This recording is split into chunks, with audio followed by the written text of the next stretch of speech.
বেহাল অবস্থা খুলনা নগরীর সোনাডাঙ্গা বাইপাস রোডের। এখন পর্যন্ত সড়ক মেরামতে নেই কোনো উদ্যোগ। এ বিষয়ে বিস্তারিত জানাতে সোনাডাঙ্গা বাইপাস রোড থেকে যুক্ত হচ্ছেন সহকর্মী রামিম চৌধুরী। রামিম, সড়কটি মেরামতে কেন কোনো উদ্যোগ নেওয়া হয়নি এখন পর্যন্ত, আর কর্তৃপক্ষই বা এই বিষয়ে কি বলছে, কি দেখছেন সেখানে? অনেক সোনাডাঙ্গা বাইপাস সংযোগ সড়ক সেটির দৈর্ঘ্য কিন্তু প্রায় 1.5 কিলোমিটার।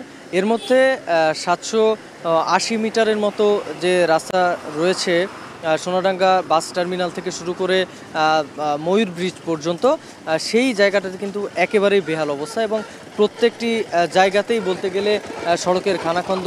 আপনি দেখতেই পাচ্ছেন যে এখান থেকে কিন্তু বেশ ভারী যানবাহন চলাচল করে থাকে এবং সোনাডাঙ্গা বাস টার্মিনাল থেকে বা শহর থেকে যে ঢাকামুখী যে যাত্রীবাহী যে বাসগুলো চলাচল করে সেগুলো কিন্তু এই বাইপাস সড়কটি ব্যবহার করে থাকে।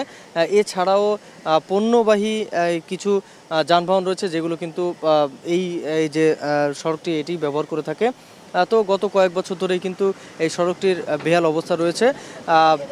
2015 সালেই এই সড়কটি হস্তান্তরের জন্য কিন্তু কেডিএ সিটি কর্পোরেশনকে চিঠি দিয়ে থাকে। তবে সিটি কর্পোরেশন কিন্তু এই যে সড়কটি সেটি কিন্তু তারা নিজেদের হাতে নেয়নি। তার কারণ বলছেন তারা যে এই সড়কের যে কাজ হয়েছে সেটি কিন্তু নিম্নমানের রয়েছে।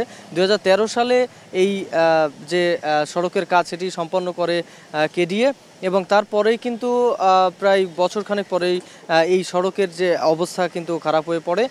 এর ফলে কিন্তু সিটি কর্পোরেশন বলছে যে নিম্নমানের কাজ হয়েছে, যার ফলে তারা এই তদারকির দায়িত্ব তারা নেবে না। এরপরে কিন্তু সিটি কর্পোরেশন এবং যে স্থানীয় যে প্রকৌশলী অধিদপ্তর এই দুটো জায়গাতেই কিন্তু তারা হস্তান্তর করতে বিফলে যায় কিন্তু এই কেডিএ থেকে।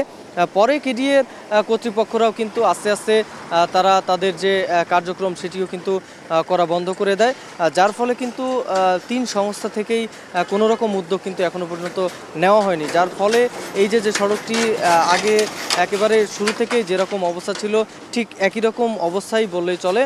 বিশেষ করে বৃষ্টির সময়টাতেই কিন্তু এই যে সড়কের যে সমস্যাটা সেটি কিন্তু প্রকট হয়ে ওঠে। তো অনেকেই ছিল আমার কাছে খুলনা থেকে সোনাডাঙ্গা বাইপাস সড়কের বেহাল অবস্থার সর্বশেষ খবর। খুলনা নগরীর সড়কের সর্বশেষ পরিস্থিতি জানাচ্ছিলেন সহকর্মী রামিম চৌধুরী।